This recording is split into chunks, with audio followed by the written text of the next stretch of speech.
That show is not for kids.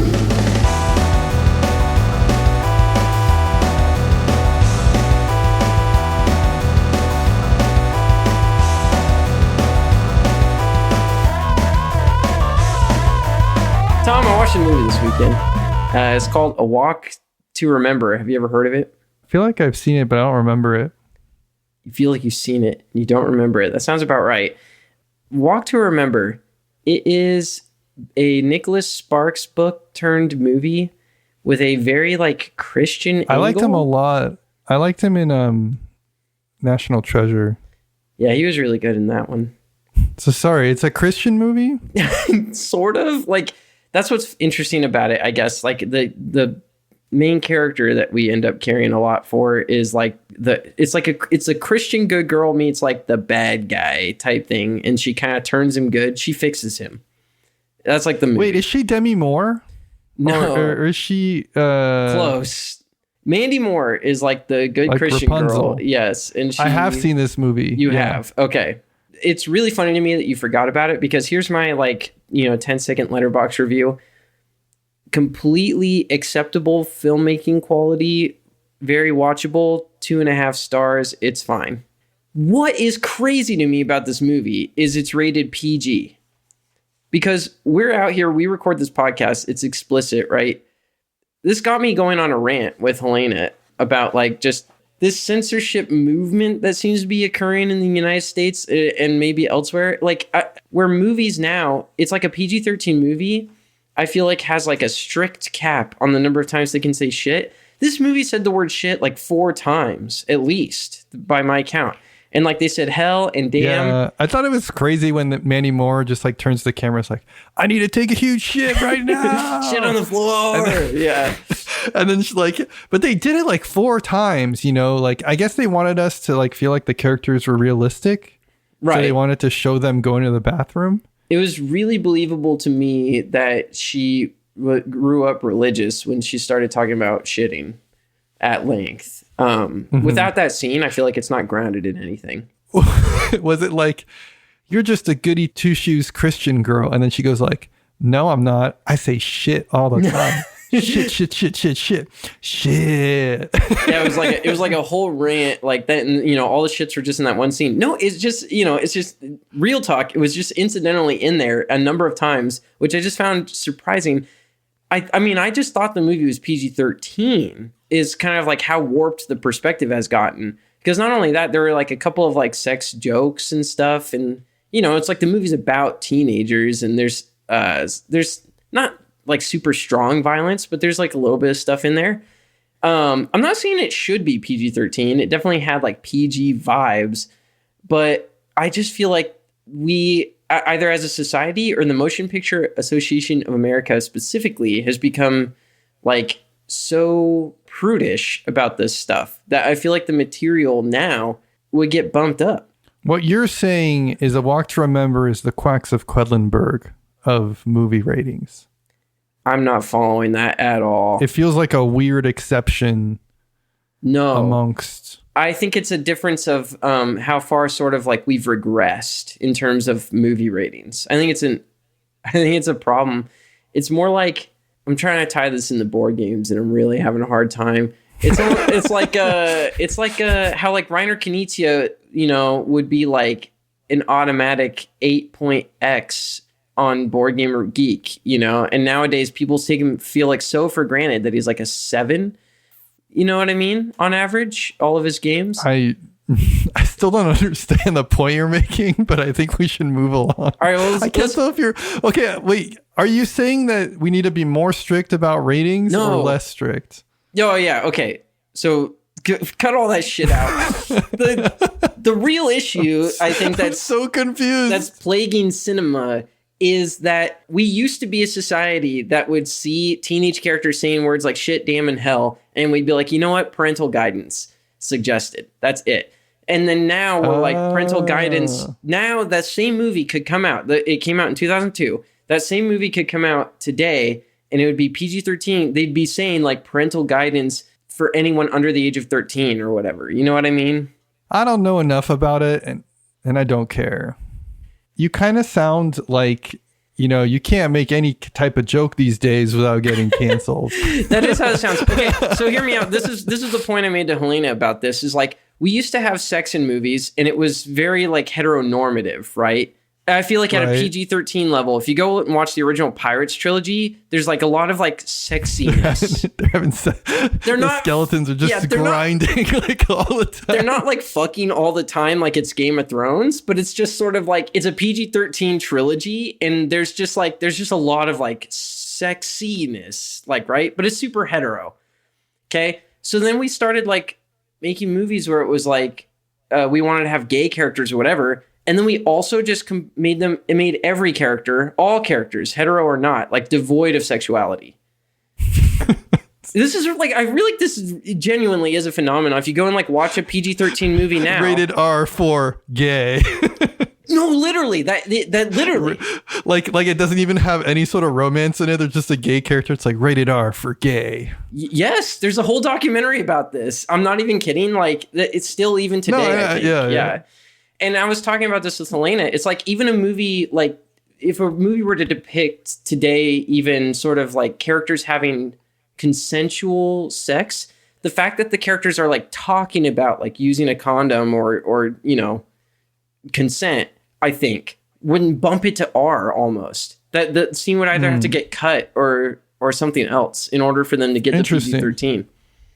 Yeah, I mean, I'm willing to agree with you just based on the general premise of your statement, but I'd have to do some more research. I mean, everything I've been watching recently has like straight up body horror in it, so like I don't know if I'm a good litmus test. I'm like, I think this should be rated R. Yeah.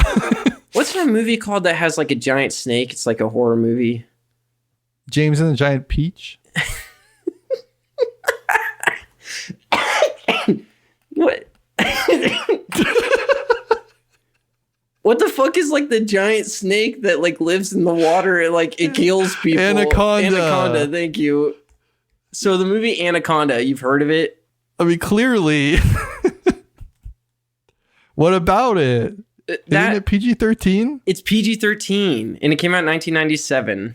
There's still plenty of horror movies that are PG-13 because they don't show anybody dying. They just make you imagine even worse things without showing them. You need to go watch Anaconda, dude, because they fucking like... They're having sex in every scene. The thing like strangles and eats people on screen. There's like bloody screen. You can just look at like Google Images and you don't have to scroll that far. You're seeing like Ice-T get his arm ripped off. Yeah. Oh, yeah, that's what I'm saying. And like now you think PG-13, you're like, oh, it's like whatever fucking Marvel shit. Just even like look like Spider-Man 2, Sam Raimi, Spider-Man 2. Go watch that again and then go watch like whatever the newest Tom Holland Spider-Man is, and you'll see what I'm talking about. Like kind of when Spider-Man's like yeah. It's like the rating used to mean it was like close to R-rated. Here's the problem with you pretending to be me and going into the show. Yeah. Now you have the reins on this, and we're never going to get into the show.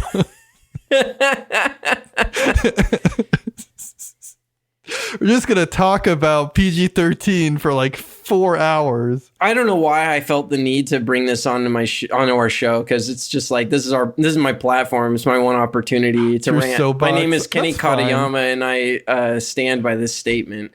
Movies should put more sex in PG-13 titles, and it should also be gayer. I'm fine. Yeah, I endorse. Perfect. Well, welcome to Shelf Stable, a podcast celebrating board games. No, sorry. Again. Yep. Well, welcome everybody to Unstable Shelf, a podcast celebrating board games that have just come out. I'm your host, Kenny Katayama. And I'm your other host, Tom Bowers. Ramble, ramble, ramble, insert ramble. Today, our featured topic is why the hype is real. Ramble, ramble, ramble, ramble, ramble, ramble, ramble. But before that, we'll talk about a little bit of the things that we've played. What did you play, Kenny? That's right, Tom. I've recently played Rebirth. This game came out in 2024, designed by Reiner Knizia and published by Mighty Boards. Rebirth is a Reiner Knizia game. And you know me, I basically introduced Reiner Knizia to this podcast. Yeah, you love that doctor. Yeah, you famously hate him. It's like a huge rivalry that we have on this show. Yeah. And so what is Rebirth? Well, for those who don't know, it's a game where you pull a tile out of a bag and then you pick where on a big hexagonal board you want it to go. And that is all there is to it. And that's why we love the good doctor on this show, because he keeps it simple and then he makes the game really fucking good and fun. Mm-hmm. You're just constantly feeling like you're racing and struggling to achieve all these different goals. And it has the same heuristic as other games kind of that he's made in this genre, like Samurai, where you benefit more from sort of coaxing your opponent into investing somewhere, and then you basically get to capitalize on that at the right time. But of course, you can't control exactly what order you're going to draw your tiles out of the bag. So that's like the one decision point that really, I think, drives this game home. This game has a double-sided board that has slightly different modes on both sides. Tom, I know you played Kenny, I know you played the Scotland side. Did you also play the Ireland side? Yeah, I played Scotland side. I don't think I played Ireland side. It sounds like you got to play both sides. Yeah, I got to play both sides. I will say I already enjoyed the Scotland side. I significantly preferred the Ireland side, to a point where like I wouldn't want to play the Scotland again. Because the Scotland's a good introduction, but Ireland just makes it so much better. Just because the goals are already set out at the start? A few reasons. So you have the benefits that are randomized associated with each of the yellow spots, but also because you have the shared goals, everybody's planning around each other a little bit more and competing for the same spots. Whereas on the Scotland side, you can kind of just end up playing solo. Gotcha, yeah. I also felt, and maybe this was just a fluke of the game that I played, that the Scotland side was like stupid easy almost to like get everything done that I wanted to. I wouldn't say easy, but it's like friendly. You know, it's not trying to get in the way of you finishing things. Oh, okay. So Ireland makes it a little more cutthroat, shall we say. Yeah. And with us being famously preferring Lancashire, I guess that's a genuine statement there. It's not a joke statement. We're all about the cutthroatness, really. How do you think this compared to some of the other Knizia put tiles down games that we played? Samurai, Through the Desert, Cascadero, and Tigris and Euphrates. I think I like it slightly more than Cascadero. It's probably the most like Cascadero of all those. Yeah. For me, weirdly, it's kind of a mashup of Through the Desert and Samurai. I see that too. I like it a lot less than Samurai, with the only real reason being the lack of knowledge you have as you make decisions through the game. I think it's more fun / rewarding in Samurai when you not only actually can choose the first 5 tiles that you play with. I know we didn't play it that way, but that's how it's meant to be played. For introductory games, it says just draw them at random. Samurai, you always have like 5 tiles to look at and make decisions with, and there's really cool sort of like capturing moments where you can sort of surprise someone and flash things out. And you just don't have that in this, so I like it a little less for that. But compared to Cascadero, I feel like this is much more approachable, much more clean in terms of understanding, I think, like the rules and sort of what to go for. But Cascadero has its own charms. I'm not going to like take that away from it. It's like it just barely edges out Cascadero for me. But I think almost all the other Knizia draw a thing, place a thing type games, I might be slightly more inclined to play those other ones. But I need to try Ireland side of the game first. Where do you rank it roughly? I put it pretty high as far as like the Knizia list. I did put it lower than nearly all the ones I just mentioned. I think as far as his tile laying games, it kind of speaks pretty impressively that this is a great game, and I would still put it lower than the other ones. Yeah, it's like the B tier of the S tier. Sure. I would put it higher than Blue Lagoon, which I know you haven't played, but I think I put it lower than those other ones, including Cascadero. You have to try a Blue Lagoon next just to know. Yeah. Normally we'd say like new game alert for Cascadero as well, but obviously. No, we only talk about games that have just come out. We should say old game alert for Yeah, through the old desert. Game Alert, Through the Desert, Tigris and Euphrates, Samurai. Those are ancient ass games from like the 20th century. Like, holy fuck. But yeah, Rebirth, thoroughly enjoyed it. It's very much a Knizia, place things, get points. Wait a minute, you can put a thing anywhere?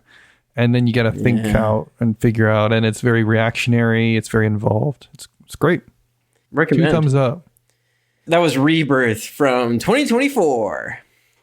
All right, Kenny. I get to play Hubworld Aidalon from 2026. We're going in the future for this one. We're like Doctor fucking Who. We're riding the TARDIS. Yeah, we're coming to you from the robot invasion over here. This is designed by Cory DeVore and Michael Boggs, published by Earthborne Games. Now, Hubworld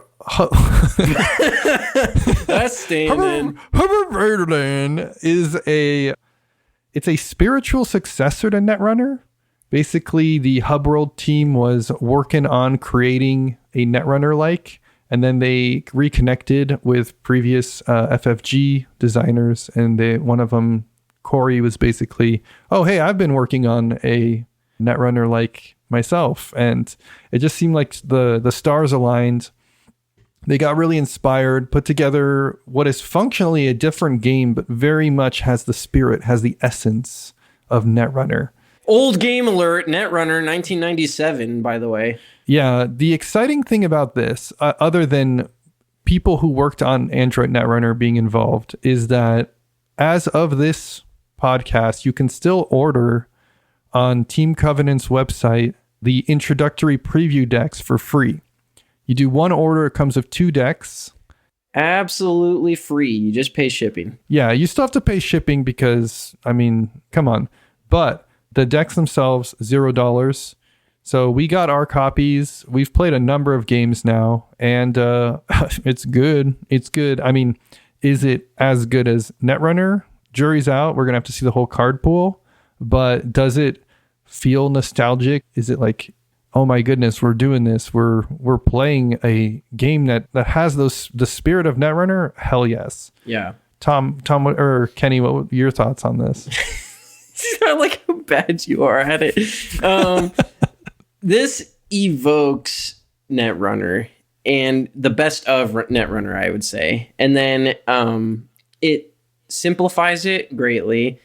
It does also sort of like shorten it. It feels like, at least with these preview decks, it feels like a compressed Netrunner. At one point, we used the term abrupt to describe how the game can kind of just end. In Netrunner, like, I felt like there was a little more almost of like a story, or like you were building towards something in the back. Yeah, there was more of an arc. Yeah. Yeah. And that is absent notably. That's like the biggest shift with this. That might change a little bit when we actually get true deck building opportunities. We'll sort of have to see how that part of it plays out in the metagame and all of that. But for what it is, there's a lot of things to like here. I think the biggest thing, and the thing that they really ought to be the most proud of, is that they fixed the agenda problem that Netrunner had. So if you've played Netrunner, you'll know that being the corporation player, there's a pretty strong disadvantage to having to have all the cards that win the game in your deck. But they are a lot harder for you to successfully put in your score area than it is for the runner to put them in theirs. There were a lot of games in Netrunner where, as a corporation, you could just end up stuck with a bunch of agendas, and, you know, there were a small handful of cards that you could use to try and fix that problem. And they ended up just being like in every single deck. And so you just got that many card slots less to play with. In Hubworld Eidolon, the agendas are instead agents. I like what they did there.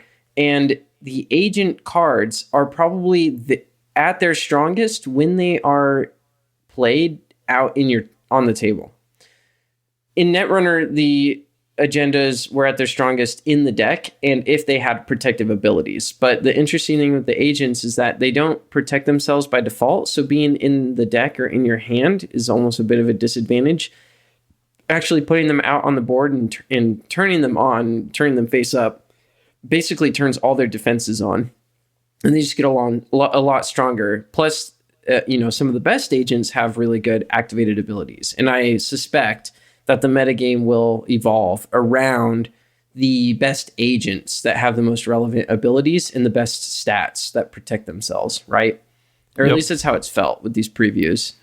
Dr. Twilight is a big standout here for that. That is definitely something I agree with. The game feels like it incentivizes you to play the thing that it's trying to prevent the opponent from getting, which I think was kind of a fundamental difference with Netrunner. In Netrunner, you're really trying to manipulate and avoid people stealing those points. And it's just a completely different dynamic. We haven't even mentioned the biggest change, which is that it's not asymmetric. So in Netrunner, you play 2 decks, basically. You play a Corp versus a Runner, and if you want to, you can switch and play another game right after where now you play the Runner and they play the Corp. But in Eidolon, there's just 1 deck, and there's a few big differences with that. It means that cards are very versatile in their function. You can have a card that both protects your cards, but also is used to get a certain power. More importantly, you can play with more than 2 players, because there were a few weird formats in Netrunner, but in general, it's just 1 versus 1. Yeah. In Eidolon, you can play 3, you can play 4. And there's some clever things they did there, like you have to steal 1 point from each player at least. That really enhances things. I've only gotten to play it once at more than 2 players, and I definitely think the 2-player game is how it's designed, but the fact that it even just like works, the fact that it like functions and it's like still fun is really a testament to at least the card design that we've seen so far, as well as the way they've structured the games for multiplayer. It's one of those things where I'm like, I still prefer playing it one-on-one, but I am very surprised that I had this much fun and that it worked with 3. Mm-hmm. Yeah, the 3-player Netrunner variants were very interesting, to say the least. The other really nice thing about it not being an asymmetric game is it is a logarithmic scale easier to teach. It's not just twice as fast as you might suspect. It feels like tenfold as easy to teach. Yep. Totally agree. Yeah, I think mostly it's like the structure of the terminology in Netrunner kind of requires that both players have to call their deck, their discard, and their hand something different. The corporation is doing entirely different set of things than the runner, and so on and so forth. But with all the words just being like the same between all players, jumping into a game of Eidolon was just so much easier, especially even with players that had never done it before. I found Netrunner is notably still ongoing. Null Signal Games has continued to release sets. What are your thoughts about Hubworld in relation to Netrunner? Are they going to run in parallel? Yeah, that's tough. Our own local community has just fallen off Netrunner so broadly that if the hype stays real for Hubworld and people are really enjoying it, I could see it taking off more in our local scene than Netrunner did. And I really do hope the best for it. I hope it ends up sort of like really blowing up in terms of over the board play. I feel like Netrunner is largely played online these days, from what I can gather. Yeah. Which is good for it in some ways. I have my personal issues with the design direction that NSG has gone in. And I ran into one player online who like kind of whinged about how it's basically impossible to kill anyone anymore, which was a design feature in Netrunner that I thought was always really cool. And maybe they're working on things that could fix that, but the rate at which new content is delivered is a little bit slow for me, and I don't know. Just haven't been able to keep up with it.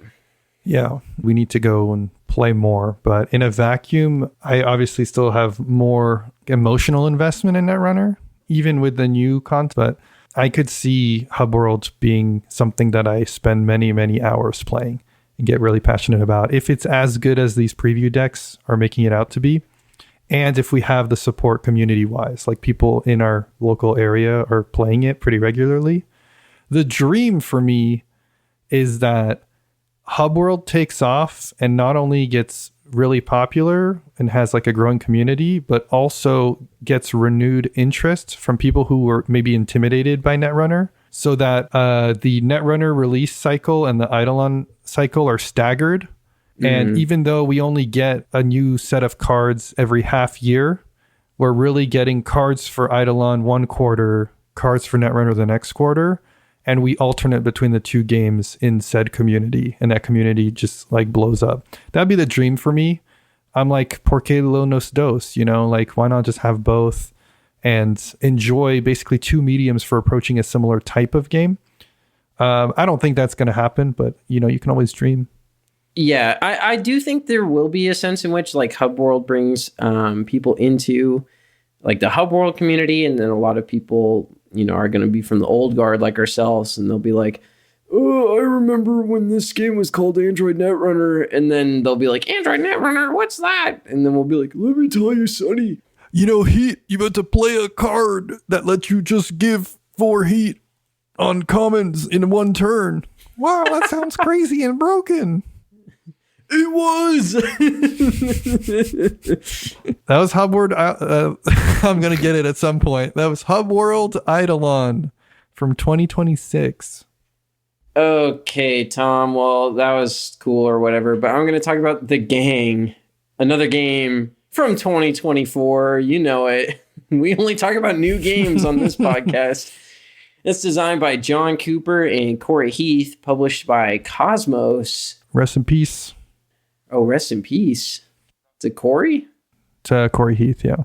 Really? Yeah, he notably designed Zendo. That was his other most famous game. Well, fucking, I mean, damn. This game is really fucking good. The Gang is poker if poker was cooperative, and therefore you did not have to stress out about losing all your money, but you do have to stress out about how much Tom is going to yell at you for fucking up your signaling in the middle of the game. Yeah. I got a really good hand. I got a pair of 2s. Mm-hmm. Yeah. Let me take the 4-star chip. 4-star chip. Yeah, so this is a game with basically no communication except in the form of grabbing a token out of the center of the board that indicates how strong you think your literal poker hand is, Texas Hold'em style. So you'll be dealt a pocket of cards, and then based on that, you indicate how strong you think your hand is.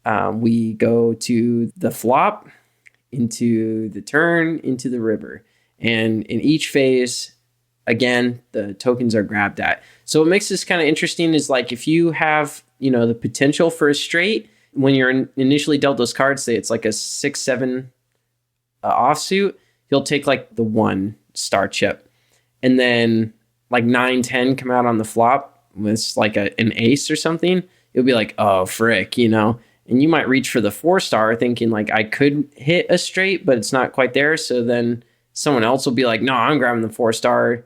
And you'll be like, okay, well, they must have like a pocket ace. So they've got a pair of aces, et cetera, et cetera. So a lot of thinkiness going on here. For me, what I like most about this is that it's like all the fun parts of poker with none of the having to feel like an idiot when you fail to like outbluff someone or, get unlucky. Like it's very fun to turn poker into a cooperative, I think. So we had the gang. Before that, we had the crew. We also have the mind and the game. So are small box games that start with the word the just like is the new they're thing just like, guaranteed to work somehow? They're just like these like fun, snappy, limited communication cooperative games. Is that the thing? The thing? Oh, dude, they should make a game called The Thing, and it should be like they should rename Hanabi to The Boom. It'd probably sell more. That's for sure. Dude, the Gang is in the top 1,000 already. Wow. That's climbing. The Lord of the Rings trick-taking game. The Ring? Call it The Ring? Yeah. Well, no, that sounds like they're going to die in 7 days. Oh, fuck. I don't know. I enjoyed this game until we played it 400 times. And then it did start to give me a little bit of Splendor / Gangnam Style energy. But I've come around to Gangnam Style. So maybe if we play it even more, I'm going to start to be like, the gang, it's good. From a like analytical perspective, I think this game is excellent. I think this is more of a me problem.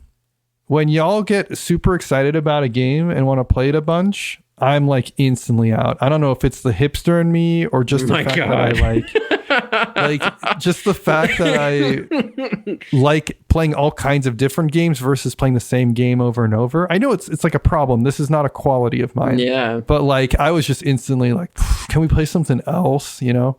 It's really fascinating because it's like, it's not like every single game makes you go like, we're playing this too much. Because you used to go crazy on Netrunner. That's true. Netrunner is like the exception though, because even games I absolutely love, I don't want to play them back to back. Dominion? It's a little different because it's on the app. I don't know. You just keep pulling up like counter examples. Well, I don't know. Thing, like, there's only 3 games I can think of that I've done this with. It's Netrunner, it's Dominion, and it's Motainai. Those are the 3 that I can just play on repeat and not mind. I think I can understand where you're coming from with the gang in particular. I don't think it's any slight on the gang. Because you asked me, what do you think of the gang? It's like, it's awesome. It's really good. Do you want to play right now? No. Yeah, we did play this a lot back at SaltCon. I mean, it was just easy to break out. And maybe that was part of it for you too. You were just like, come on, guys. I have like 20 Knizia games I got to check out from the library. Yeah, can't be wasting my time with the gang. I got to see if Pumafiosi is good or not. Spoilers, it's not. I won't do the rant. Anyway, that's the gang from 2024. Well, Kenny, I got around to playing Fishing from 2024 as well. This is designer Friedemann Friese, who we both like quite a bit, and publisher 2F Spiel. Fishing is trick-taking meets deck building? ? Friedemann Friese, one of the notable things about him, other than being very eccentric, always using Fs in the titles of his games and also always using the color green as much as possible. He also loves experimenting with the fundamental concepts of board games, whether it be trying a new style of game that hasn't really existed, such as the Fabled series, or combining things that don't necessarily combine, like his 504 game, which is basically 504 games in one where you just mix and match different things and see how they fit together. More than the game being fun, it's more amazing that all 504 combinations work. That you can play 504 different games with one spiral notebook. Old game alert, by the way, 2015. Yeah. Sheesh. He's a very interesting designer. And I would say less than like, oh, I love every one of his games. They're all good. Kind of like with Knizia. I'd say most of his games are misses, but they're always interesting to interact with, at least for me. However, once in a while, they both succeed. You and I both really like Power Grid. Mm-hmm. The one that I found recently that I absolutely have been having a huge swell time with that I'll probably cover in a future episode is Fayum. We got to play one of his more recent games, which is Fishing. And like a lot of his other games, it experiments with combining things. It experiments with combining trick-taking with building your own deck of cards to do the trick-taking from. And the way it does this is when you win a trick, you take all the cards in the trick. Now, that's how you get points, and that's how you ultimately win the game. But you're also taking these cards that lost a trick, and they're going into your deck, and they're probably not that great. So you either want to win tricks, but recover and somehow lose tricks in the future to rebuild a better deck and get rid of your bad cards, or you want to win a trick where everybody's going really hard, but you just happen to go the hardest so that you get 4 really juicy cards. The extra little chef's kiss is that if you did really bad during a round, you're not going to have enough cards to draw for the next round. And so you fish for cards. And there's a center deck that's graduated with bigger and bigger cards. The starting deck, I think your cards go from like 1 to 9 or something like that. But then all of a sudden, you'll fish for a card and you get a card that is a 13 that just beats everything else in its suit. Or you get a card that you can throw in that gives minus points to whoever wins the trick. And up until then, there's no trump suit. And all of a sudden, there's a magic trump suit that appears. The way we played it is we didn't look at what the cards were in the deck that you could uncover. We'd kind of consult the rules as we drew them. And I recommend playing that way. There's not too much to learn. You're going to understand these powers as they come through and you read the rules. But it was like a nice little Easter egg, getting deeper and deeper in the deck and finding these insane cards that were like, oh my goodness, this is a lot better than what we've had so far. I'm left wondering how fair this game is. But at the end of the day, I don't really care. I was having a fun time the whole time. It felt very spiky. Like somebody would lose terribly one round and then they would be the winner the next round and back and forth and back and forth. But Tom or Kenny, what were your thoughts on this? I really liked this on first blush. I definitely feel like I ought to play it like a small handful more before I can really know exactly how I feel. But yeah, I really enjoyed sort of the back and forth of it. There's like a lot of strategic importance on kind of the timing in which you decide to win every trick. I can see like playing this more, that texture of it, like evolving sort of when and how you carry out that mission. I don't know why that was so hard. Two of the games I played of this were with Justin in our group. And the first time he absolutely destroyed us by having a huge final round. And I came out of that thinking like, well, it almost feels like the rest of the game is arbitrary because it just matters if you can pull off that big final round. But we played another game with him and he absolutely destroyed us and he didn't win the final round. What I'm learning is there is quite a bit of skill to this game and there's not like one set way to win. That's a good sign. If it can feel random, but also the same person can consistently do well in different board states in different ways, that means that we've got a solid game, a solid competitive game on our hands. And I think for trick taking, probably more than other genres, that's a pretty important like shoe to fill in a sense. Yep. Where you play it for the first time, you'll just be like, lol, that was pretty random, whatever. And then you play it like 10 more times, you're like, okay, hold on, I see the matrix. I very much enjoy trick taking. I know you enjoy trick taking too, Tom. Famously. Yeah, it's a little bit oversaturated, I would say, right now in terms of marketing and hype and everything. So it's kind of impressive that there's a trick taking game that is like standing out and making me feel like, ooh, tell me more, you know? You can get these jaded old farts to be interested in your trick taking game. You've done something right. For sure. It's fishing from 2024. All right, Kenny. Well, sorry.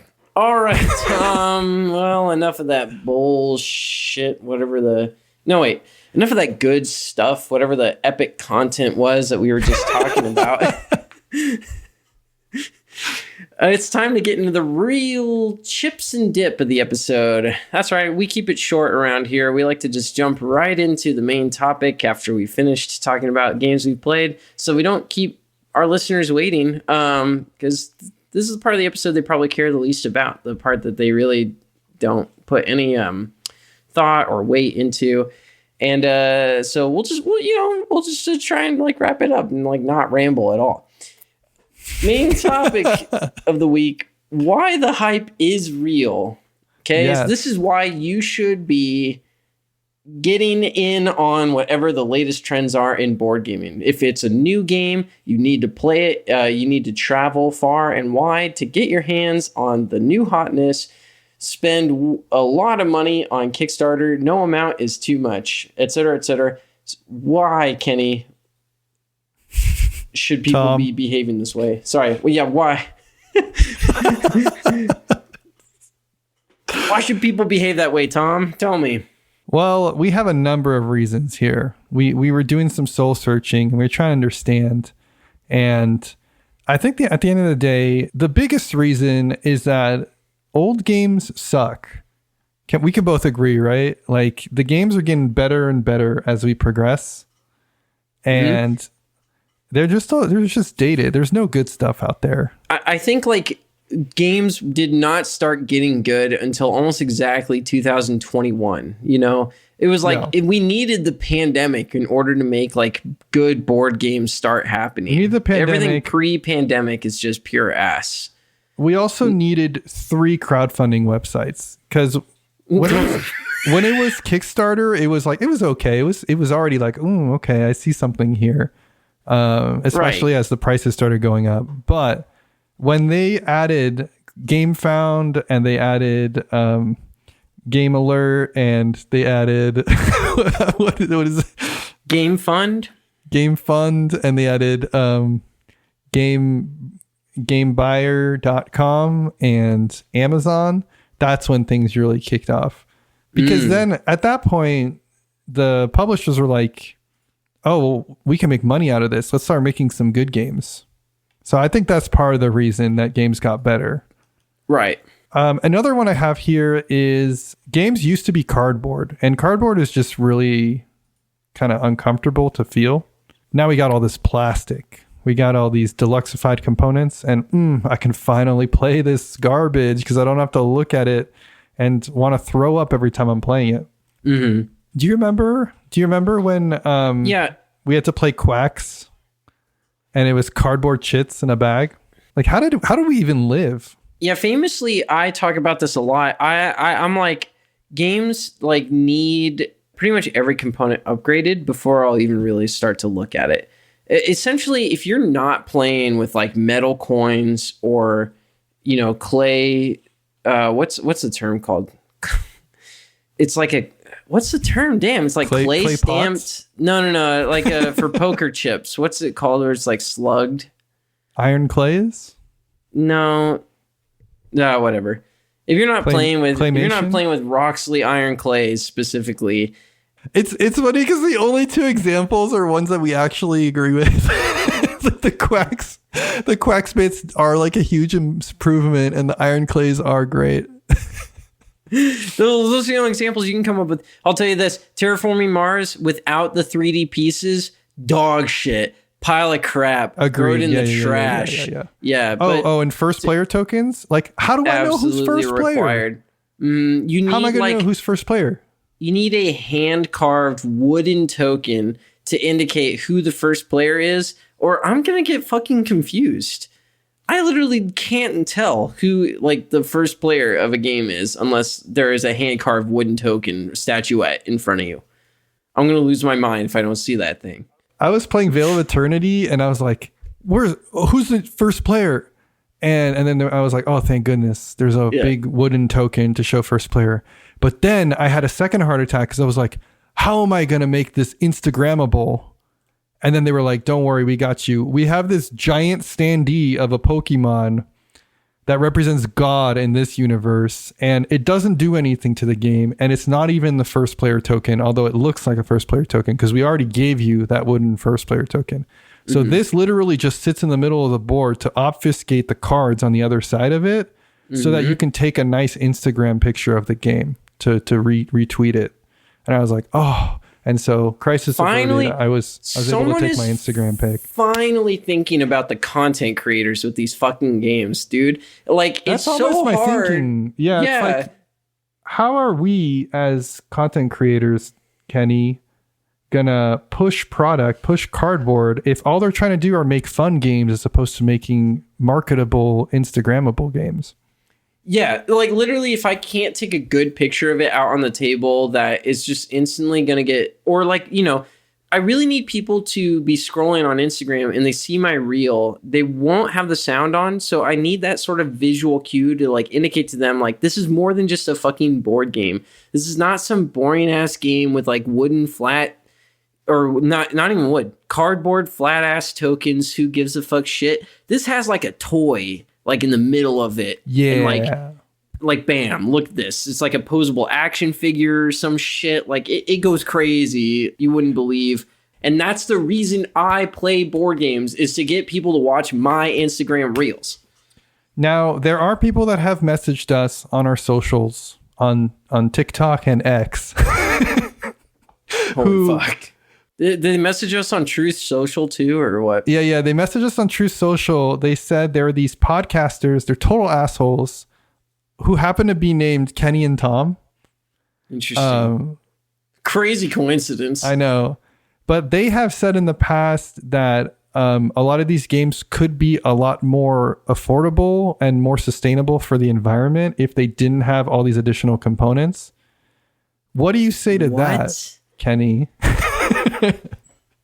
I'll say the same thing as some guy I randomly saw on Joe Rogan said, which is basically like, why would you build an international exploitative empire that goes out and like kills people in other parts of the world for you if you're not going to enjoy the spoils of that like warmongering, you know? We extruded all that petroleum from the Middle East to make this fucking plastic, okay? So like if it's not on my table, then why am I living? Yeah, it's good for the economy. It's good for the ecology. The earth is healthy. If we don't back every Kickstarter that we see on the hotness page on Board Game Geek, the U.S. economy will collapse. And like, there's nothing worse that can happen in this world than that. Our current living situation and our wages have been so healthy that I'm actually kind of depressed because like I don't even know what to spend my money on. Right. I'm like, I already gave you a private jet, honey. You know, like, I don't even know, like, if we hold on to this money, it's just going to stress me out. So for me, the Kickstarters are a recourse. They're a solace. They're a refuge that I delve into to get away from my insecurities, from my depression of just having all this money. You're right. You needed to put it into something that, you know, could be like a legacy to everybody that you invite over to your that's house. The nice thing about it all being plastic is that you know it's going to be around in 100 years. It's part of the new meta, really, is the sort of like how many microplastics you have in your brain makes your brain larger, which makes you smarter. Right. And so it's going to be like kind of like the next social evolution, I think, is really like how much heavier is your brain now that it's filled with microplastics. And I think we are going to be able to... They're still figuring out the kinks with Neuralink. So in the meantime, we got to like satiate ourselves in some way, you know? We're going to get there faster if we have more like Marvel figurines in our house. So yeah, it's why, like, you know, everybody ought to really invest in their game room basement. Make sure they get those Calyx bookshelves. Make sure they're getting, you know, all three walls. If you can't fill all three walls with games, then by all means, or Funko Pops, you know, you probably have those lying around. Or else, why are you listening to this podcast? Yeah. Go back and to listen to fucking, like, you know, whatever like communist shit that like China's broadcasting right now. What's your favorite Funko? I think Baby Yoda. It's your question. Oh, sorry. Oh yeah, you're right. I'm not supposed to have any favorites. They're all good. They're all my babies. They're all my babies. It's like, why have children when I could have a wall of Funko Pops, you know? For me, it alternates between Rick with the Szechuan sauce and Pickle Rick. Those are my two favorites. See, I have the Szechuan sauce Funko itself. Now that one was hard to get. Is that the deluxe one that they had you had to buy McDonald's for 12 days straight? I may or may not have had to actually kill a McDonald's employee in order to get my hands on it. But, you know, it's all like in service of the plastic. We haven't talked about the FOMO yet. People talk about the fear of missing out on a particular Kickstarter. You know how to beat FOMO? Yeah. I'll tell you, Kenny. I'll tell you, Tom. Tell me. I'll tell you how to beat FOMO, Ken. Fuck! I'll tell you how to beat FOMO, Tom.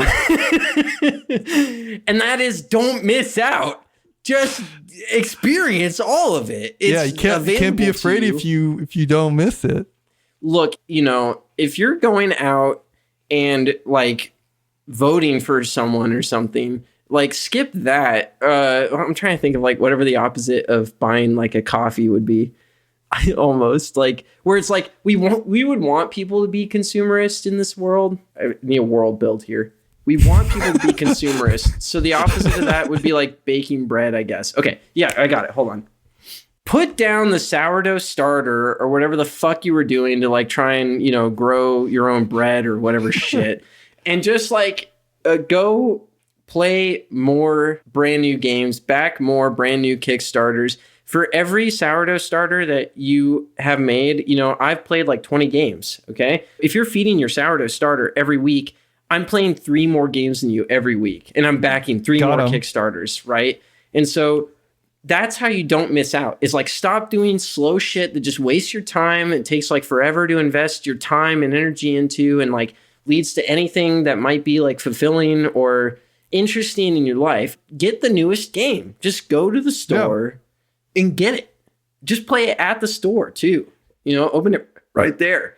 You might think that you would accumulate a bunch of unplayed games, but trust me, you are going to be able to play all 1,000 hours of that new campaign game that you backed. Absolutely. I can't even believe, like, I just went on that whole rant, and like I didn't actually say, like, you don't actually even have to play the game. That's true. That's true. On your shelf in the background of your reel, it has already paid for itself. And if you keep it in shrink, it maintains that resale value. Yeah, it can only go up. Yeah, that way you can sell it inevitably, although you might lose the motivation to do so every time you entertain the thought. Right. Kickstarter has some very explicit rules that say that you're not allowed to do the exact same Kickstarter campaign a second time. It's like double jeopardy. It's like you can't do it. So like what Simon will do, for example, is they'll be like, oh, hey, this other game is coming out, but if you wanted to not get this game and just happen to add this bonus, which is the game that we had already released before, you could do that. But see, that's not the same, Tom. You're missing out on like all the stretch goals, you know, all of like the chits and tokens and extra cards that exactly. Like you're failing to meet the intention of the designer if you don't get like the special Santa edition bonus card that comes with the stretch goals, you know? Because if you don't have like that Santa card, then like you'll never know what Power Grid Redux was really about. Yeah, I basically can't play it without the Santa card. I've never played it because it's still in shrink, but I'm just saying if I did play it.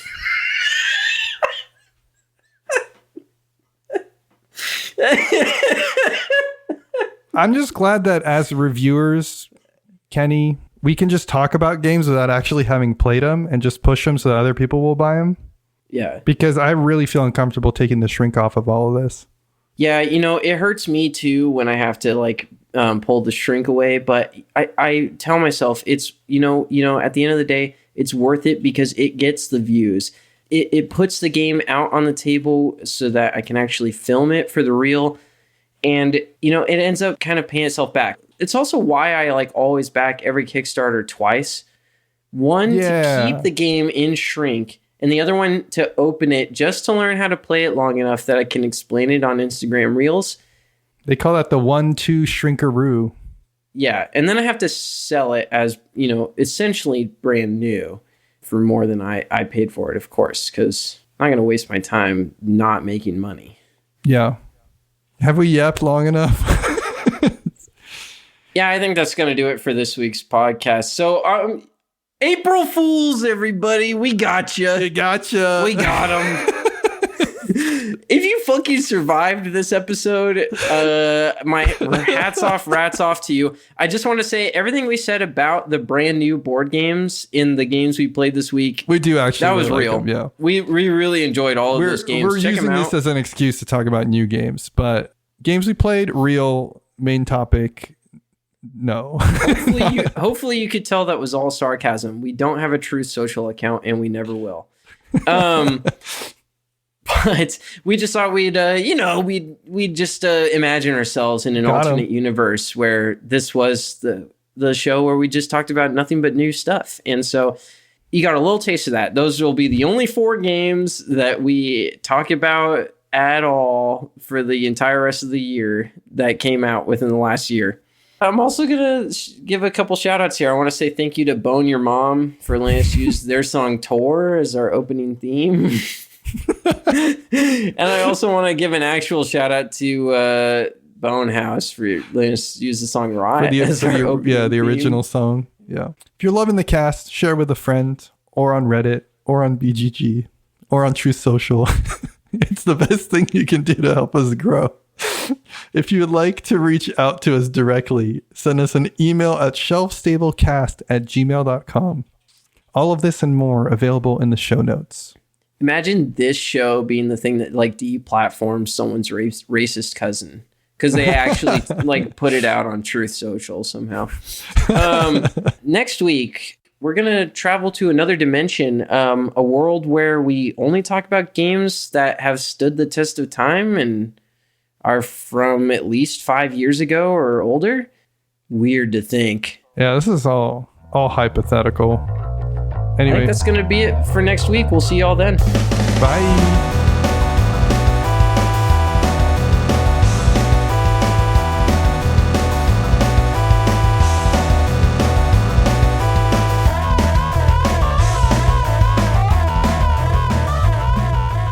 Just record this last part like in reverse, so it'll be like, this is the end of the show.